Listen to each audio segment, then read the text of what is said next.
Did you hear what happened with Rob Schneider? Well, for the last few weeks, we've seen the most glaring example of the shrinking space for comedy in Canada, when Rob was rather unceremoniously stopped mid-performance at a hospital fundraising event and escorted out of the hall. And why? When I dug into the story, there's some finer details that painted a very bleak picture of how Canada's losing the thick skin needed to appreciate comedy, especially when it tackles contentious societal issues on race and gender as Rob Schneider did. So here's what happened. The Canadian nonprofit organization Hospitals of Regina and their organizers thought of inviting a celebrated comedian like Rob Schneider at a fundraising event meant to uplift the city's hospitals. But Rob being Rob, he wasn't going to turn down his style of comedy just to fit in with the crowd, and that means there was a string of jokes at the event around the trans bathroom debate, the mask mandates, as well as Joe Biden that failed to land well with the audience. There's no video clip that has made it out of that event, sadly, but we did get to see this brief moment of Rob Schneider being escorted out of the hall before his performance could even end.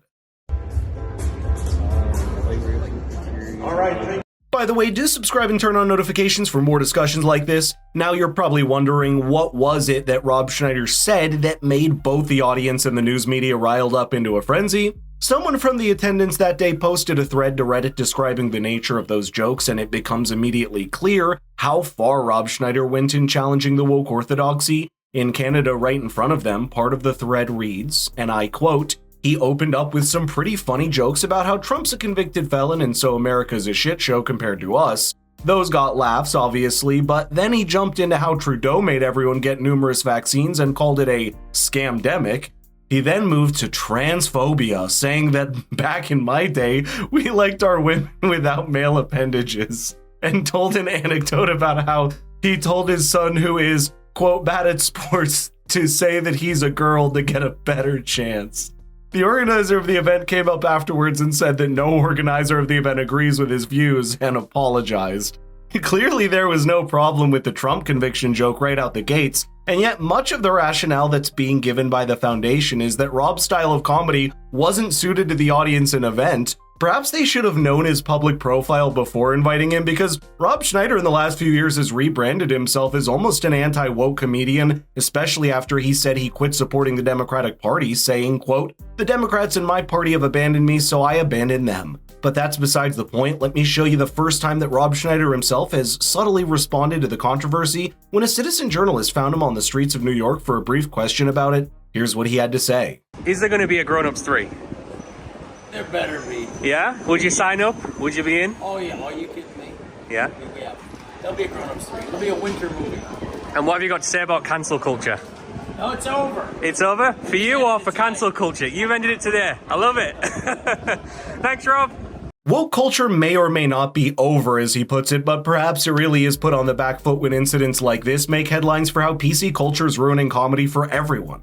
And they only serve to make comedians walk on their tiptoes to not offend people in the increasing multitude of ways that people want to be offended. And sadly, in this case, even the foundation that invited him didn't stand by him enough to make the point that comedy ultimately requires you to grow a thicker skin. Here's the statement that Hospitals of Regina Foundation put out soon afterwards, part of which reads, and I quote, "While we recognize that in a free and democratic society, individuals are entitled to their views and opinions, and that comedy is intended to be edgy, the content, positions, and opinions expressed during Mr. Schneider's set do not align with the values of our foundation and team. We do not condone, accept, endorse, or share Mr. Schneider's positions as expressed during his comedy set, and acknowledge that, in this instance, the performance did not meet the expectations of our audience and team. A decision was therefore made to ask Mr. Schneider to end his performance earlier than intended, to which he agreed and immediately left the stage. An unconditional apology was offered right after to our guests and our community."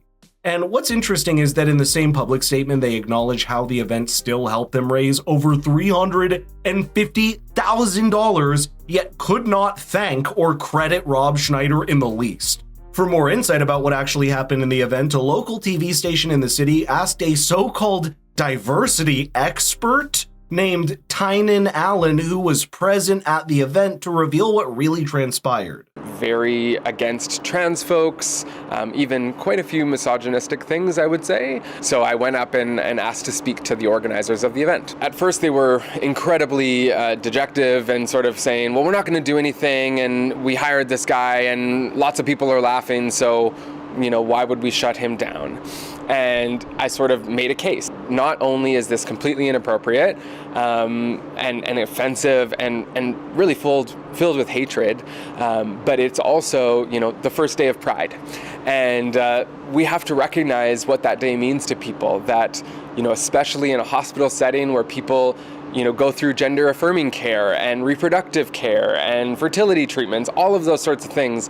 And that's being challenged and mocked and laughed at on a public platform, especially when fundraising. If that's how low the bar is for canceling a comedian, then it doesn't spell very good times for comedy itself in Canada. Remember that Rob Schneider has been in the business for nearly 40 years and has even helped shows like SNL in America catapult to fame when he worked as a writer on the show for 6 years in the 1990s. But it's clear that as woke sensitivity shifts, so is the acceptance for his style of comedy, and increasingly has to contort itself into a shell to not risk the slightest offense. And it's interesting because it isn't just limited to one side of the political aisle. Just earlier this year, he was also asked to finish his set early at a Republican dinner event since it supposedly didn't suit the taste of that event.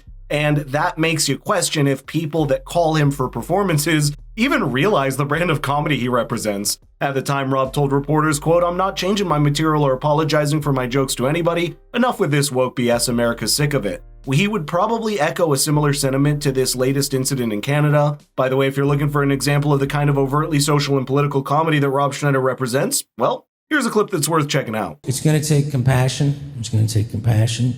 It's not easy being a liberal. It's not. It's sad. You see them alone in their cars with their masks on.